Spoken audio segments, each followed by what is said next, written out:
And by the way, what a pleasure it is to see the new senator presiding. Mr. President, I rise every week on this Senate floor to talk about the dangers of carbon pollution to our atmosphere and to our oceans. This week, I want to preface my remarks by talking about America and her role in the world. I can use some very well-known words to make my point. From John Winthrop to Ronald Reagan, we have described our great American experiment as a city on a hill. Indeed, our hymn, America the Beautiful, sings about our alabaster city's gleam. President Kennedy's inaugural address said that the glow from our fire can truly light the world. And a generation later, President Obama's first inaugural noted that our ideals still light the world. We Americans, we've described ourselves as a beacon of hope, a light in the darkness, our lamp lifted up in welcome and in example.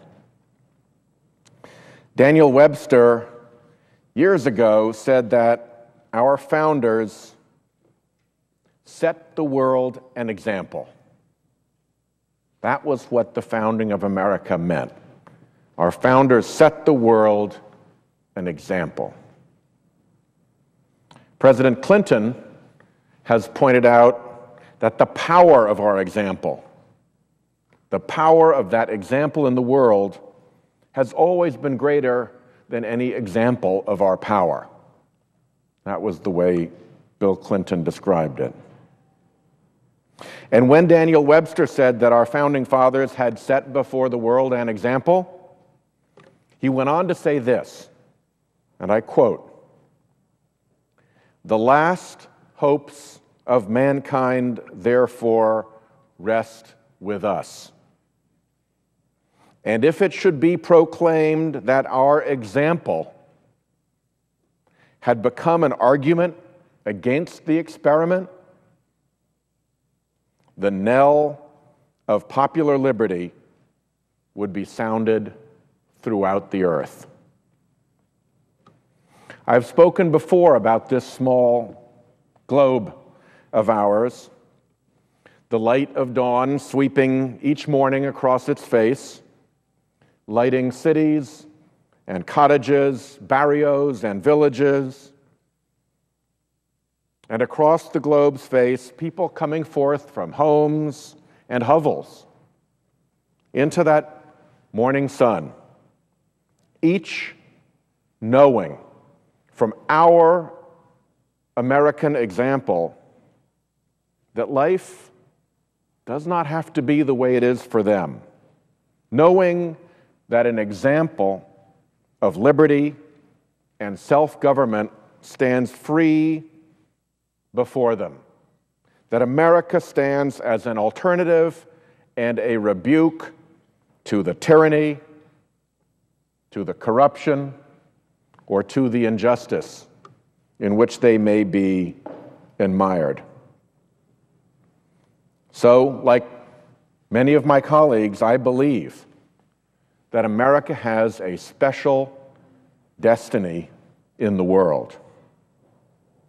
America's special destiny does not come easy, and it does not come alone. America's special destiny confers upon us a special duty. What is that duty? That duty is to live up to our own example, to see to it that our lamp gleams brightly, to be the promise that each dawn America offers this small globe. So let's look at climate change in that light. What if our carbon pollution is, in fact, changing the planet? What if, in fact, we know this? We know this to any reasonable degree of responsible certainty. And what if, knowing this, we do nothing? And what if the reason we do nothing is the influence of special interests who profit from that very pollution, or the groundless ideology of a fringe? What sort of example is that for America to set? How does that meet our special duty? How does that advance our special destiny? Look at what other continents and nations will experience, particularly those that have not enjoyed the economic development we achieved through our carbon economy. Start in Africa, where temperatures are expected to increase faster than the rest of the world. Rainfall patterns are also expected to change, decreasing in some areas, increasing in others. Floods, droughts, and new crop diseases linked to changes in temperature and rainfall will hurt African farmers in a continent where subsistence farming is still so important to so many individuals' way of life. Research shows that production of crops such as maize, a core staple in Africa, will decrease by 30% over the next 20 years due to climate change. More frequent and severe extreme weather will have dire consequences there. We saw just a few weeks ago the worst flood in a decade, killing at least 38 people in Mozambique and leaving 150,000 homeless. Parts of Russia have warmed between 3.5 and 5.5 degrees Fahrenheit just in the last century, leading to the loss of permafrost. Russians, like Alaskans, who I spoke about before, build homes and roads and infrastructure on the permafrost. When it disappears, communities lose the very foundations on which they are built. NOAA says the Russian heat wave of 2010, which killed tens of thousands of people, was the most severe since records were first kept back in 1880. And this type of heat wave is now more and more likely. Go to the land down under, where warmer and more acidic oceans have fueled a widespread coral bleaching in the Great Barrier Reef. The Great Barrier Reef is a natural wonder. It is one of the great wonders of the world. And economically, it's the basis of a $4 billion tourism industry in Australia. And it is dying before our eyes. Scientists say that climate change heightens the devastation from other natural disasters in Australia, like the 2009 bushfires that claimed 173 lives, the 2011 flooding that killed dozens, and the wildfires that have already damaged hundreds of homes and displaced thousands of Australians this year. Europe is getting hotter, with increased risk of summertime droughts in Central Europe and in the Mediterranean. Tree lines creep higher in European mountain ranges, glaciers in Central Europe shrink. Alpine ski areas have been forced to adapt to higher temperatures and less snow. South America has been warming, and glaciers in the Andes are retreating at an increasing rate. I have a symbol of that retreat in my office. Lonnie Thompson of Ohio State University and Clark Weaver of NASA loaned me this artifact. It's a piece of a plant that has been preserved under the Calcaya ice cap in Peru for at least 5,200 years. More than 3,000 years before Jesus Christ walked the earth, this plant was over-covered by glacier and has stayed that way ever since. Now, thanks to glacial retreat, that piece of plant, which was preserved by the weight and cold of the glacier, is in my office. Closer to home, in Canada, a tropical fungus that causes lung disease and meningitis has been discovered. Scientists think that the deadly yeast likely came to Vancouver Island in ballast water from ships. But now it can survive there because of higher temperatures.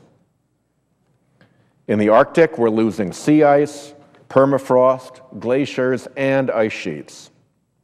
Arctic sea ice is shrinking at about 5% per decade, and with that shrinkage, there's less ice to reflect sunlight back into space, more heat is captured, and the warming accelerates.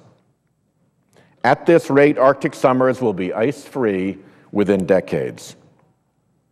For the United States, that means new Arctic waterways to defend, an expanded theater of operations in the Arctic, and increased competition for Arctic resources. Wherever you look around this globe, climate change changes habitats, changes where plants can grow, and loads the dice for more frequent and more severe extreme weather. Heat waves, droughts, floods, and storms create victims and refugees who require humanitarian relief. The poorest nations, those least prepared to weather natural disasters, will suffer the most. Those nations will look to us and to the rest of the developed world for help. And they will not look to us for help without reason. The United States is responsible for 1/4 of all industrial age carbon pollution in the world. Today, we no longer emit the most carbon dioxide. China has passed us. But we've emitted the most over time. Nations all over the world have implemented carbon reduction plans. Some have implemented carbon pricing. Many invest far more than we do in renewable energy. The United States is falling behind rather than leading.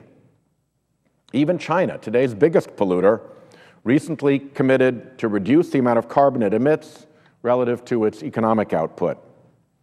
And in 2009, China surpassed the United States of America in renewable energy investment.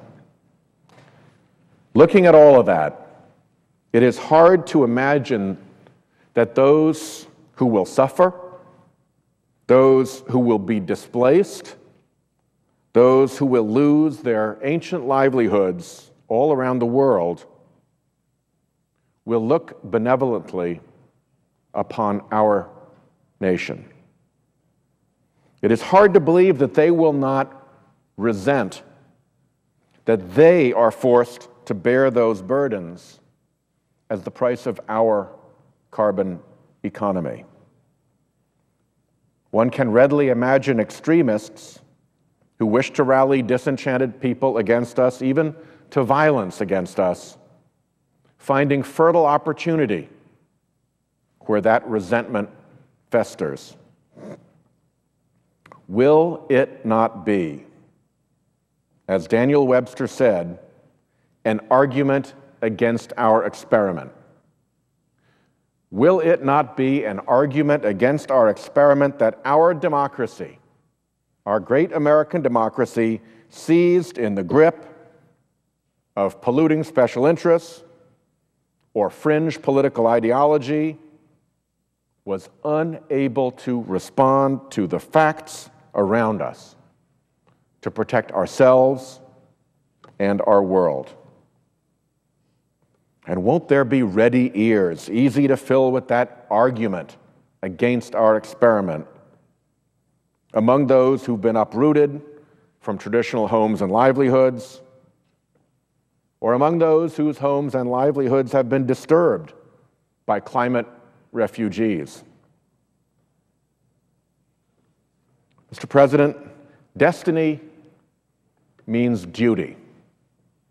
Destiny means duty, and we are failing in that duty. It is time for us to wake up in this moment to that duty. We can expect, in the long and blessed future of this country, to have to face unpleasant facts. Facts more unpleasant than the facts of carbon pollution and climate change and ocean acidification. We have done this before,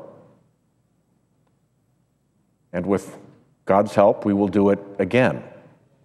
But now, if we can't bring ourselves to our senses now, in this moment, in our day and hour, to wake up and face these facts, what a terrible admission that is by this generation of Americans. Stand we a chance of being looked back at as a greatest generation if we fail to address this greatest issue facing our planet?